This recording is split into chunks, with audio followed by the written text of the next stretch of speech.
Hello everybody, welcome to WhatCulture Gaming. I'm Scott, joined by Ewan. Hello, Scott. Hello Ewan. Now I brought you in because you're bright-eyed and bushy-tailed, all looking forward to all sorts of games. Well, sadly, most of the big ones have been delayed. We're gonna get through quite a few things here. Now, the first one is an official delay from Gotham Knights. No! I know, one of the only sort of psyched up Batman ephemera titles in the future that isn't the Suicide Squad thing that they're doing, but this is an official delay. And the publishers put a blog post out saying, "We're giving the game more time to deliver the best possible experience for players. Thank you to our amazing fans for the tremendous support of Gotham Knights, and they look forward to showcasing more of the game in the coming months, but you won't actually be able to get your hands on it until 2022. How's that strike you? I think this is the opening of the floodgates for all the other delays, isn't it? I mean, I'm glad that, they're not going to try and pressure it to come out this year. I think when we saw it debut at DC Fandom last summer, it did look really good, but it still did look quite early on. Like, it was still... it didn't look as polished, or as, when I saw the game debut, I didn't look at that game and go, that is like a year away from releasing or whatever. So, it's not surprising, that it's getting delayed. I'm just glad that, the fact that it has been delayed shows that WB are, putting enough confidence in the project and that it's actually going to release, because the many years of cancelled Batman games have rendered my heart a little shriveled raisin that refuses to seek joy. So I'm glad that it's actually going to come out eventually, is what I'm trying to get at here, in this long and protracted metaphor about dried fruit. The thing that I do wonder as well is that Warner Brothers are known for all of these monetization models and, just pilfering the living hell out of a given product to make sure that they extend it with multiple currencies and whatever else. And I think that that sort of in vogue way of approaching game design has started to move away, and I kind of wonder whether they've gone like, oh, actually we need to kind of overhaul the way we were approaching this as well. And I would hope that a bigger delay means that they get to put something forward that is just a better product for the consumer, not some weird Shadow of War, here's your loot box full of orcs style thing. Like, I don't need a loot box full of batarangs. I just don't need that in my life. So you would hope that would be a thing. The next thing down is Jason Schreier just dashing dreams left, right, and center back on Twitter. Now, he was responding to a bunch of different people that were asking about specific games that are coming up. And in regards to God of War, someone said, don't worry, 2021, it's not all over. We've got God of War coming. Man replied with lol. Just lol. just lol on that. Lol, said the Scorpion. Lamau. Just lol. But this does come after, he's obviously tweeted multiple times in the past.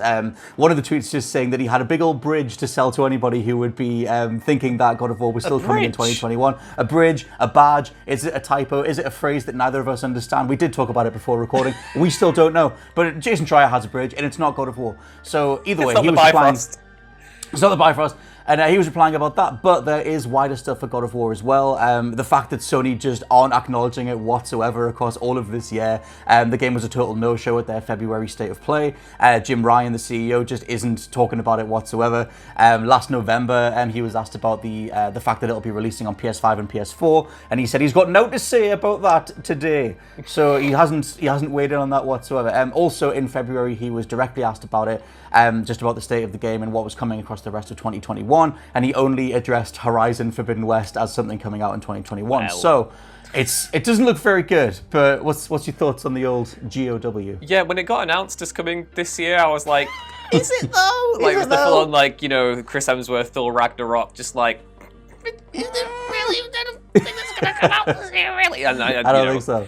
Vindication, I would say. Vindicated by Dashboard Confessional. That is my entire mood around. Just because you made a playlist with it on now, I did make a playlist. You can go listen to it. It's all the great combat movies of the early 2000s. This is completely getting sidetracked here. Scott, what I'm trying to say here is I am not surprised by this in the slightest. No. I think when we got this announcement, it was during the initial, was it the PS5 showcase event where they announced it? Or was it after that? I can't remember now. It was slightly after that, I think. Yeah. It's only ever been a logo. Like, it was only ever, like, this thing is coming vaguely 2021. That was kind of it. Yeah, I think we all kind of agreed. Well, we all knew in our heart of hearts that even though it would have been a great thing to have in the year of our Lord 2021, that it was very unlikely that it was going to come out there, given all the different delays that have resulted, as of course the pandemic and people having to shift developmental practices from working in big offices to then transplanting that development to be working from home. We've seen that kind of the ruptures of this shift of kind of really forced all the publishers and studios to kind of really reappraise their their plans. So again,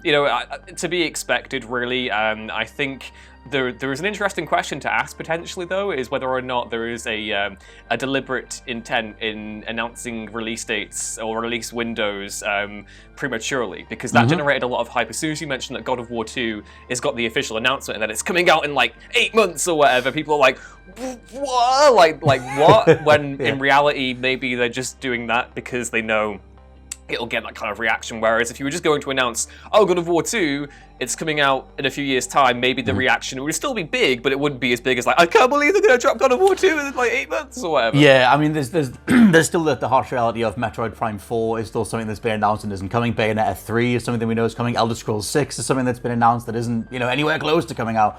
And so, yeah, there's another couple of titles to get to, but I think that just, like you said, the sheer reality of what we all went through across 2020 that is still unfolding right now just literally does push so many projects back. I do wonder whether we would just be better served just some sort of weird combined live stream of just everybody stepping up and just going, this is also delayed, and then just the next person just get through it, just tell us everybody who rip off all the band-aids at once, you know what I mean, just get it out the way.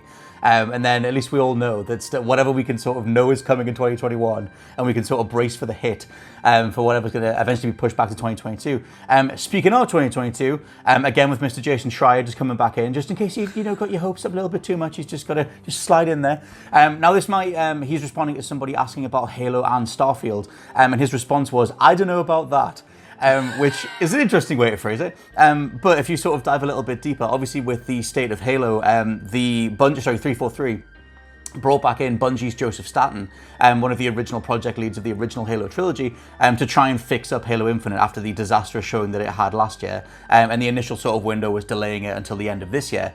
But the assumption being with that game, because they're bringing Staten back in, it's like, how much different can that game really be? Like, I mean, what's he going to be able to do? And if there's anything more sizable that needs to be overhauled, that's a way bigger deal than a 1 year delay. What's your general thoughts on Halo before we get to Starfield? Yeah, I mean, what a bungled kind of announcement that was. I think we were all looking at that being like, what is happening? Because, it didn't have the best showing to begin with. I think anyone can agree that maybe, Halo is a semi-open world single player, storyline. If you're going to make the levels themselves less linear, that opens itself up to all kinds of exciting gameplay possibilities.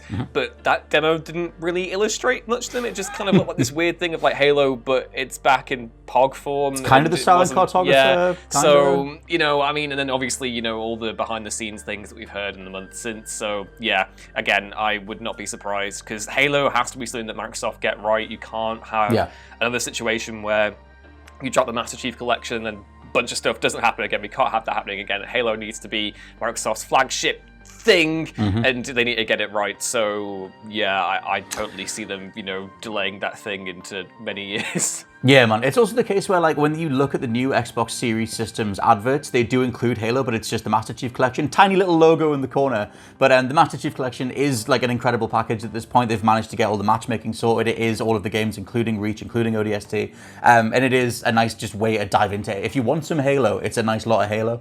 So I think right now they can kind of just coast on that. The Game Pass subscriber numbers are sky high right now. And maybe they don't, quote-unquote, need a new Halo, where, a lot of the love for the IP is baked into those old games anyway. So in a way, they've kind of, it's working out all right. Like, the MCC is available in 120 frames a second as well. Like, it is doing the eye-widening, oh my god, next-gen Halo style stuff that Infinite arguably wouldn't be able to do anyway. Or not right now. The next game is Starfield, obviously the newest IP, or well, set to be the new IP from Bethesda, their first new IP in about 20 years.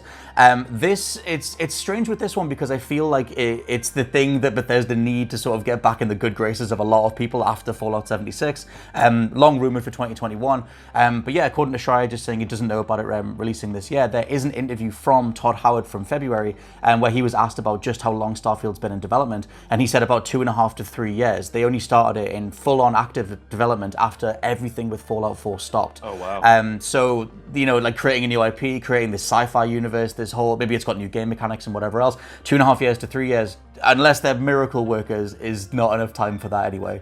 No, and definitely not if you want to make sure it doesn't have the patented, Bethesda jank, which I think everyone has gone from going, haha, that's a bit quirky, isn't it, to, dear God, why is this man's head rotating like some sort of horizontal owl? Like, it's not great. Mm-hmm. Well, I mean, the thing is, as well, like, since the buyout, I would wonder how much they're addressing quality control going forward, because Bethesda are now a flagship Xbox brand, and they're just not going to want that association anymore. Like you said, it's not funny anymore. It hasn't been funny for a long time, and you can't have a disastrous showing of a new Bethesda IP, a new Xbox IP, and then, like you said, have heads rotating, characters levitating, everything falling apart. So I think it makes sense to delay those games, and it's just like, yeah, if you round it all together, Schreier also said at the beginning of the year that he thinks 2021 will be the year that you get through your backlog. It's not going to be the year that new stuff comes out, as is evident by the cross-gen releases and everything else.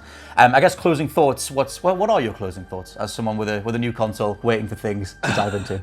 I mean, my closing thoughts is that my PS5 accumulates dust too quickly, even though I'm playing it all the time. I just think it's very difficult to clean. But I'm also revisiting loads of older titles. I've recently just gotten hooked into Overwatch again. Nice. So I've been spending all my time on that. I've been neglecting Control, but I do have a lot of single-player games I need to catch up on. So these delays, they give me a good excuse to do that. But at the same time, I'm thinking there is the general criticism at every single launch window for a new console generation, where it's like, well, where is the impetus to actually pick up one of these consoles? And for me, it was out of necessity, because my PS4 was like on its last legs, just reaching out like, help me. And I was like, okay, well, you go off to the big farm in the sky or whatever.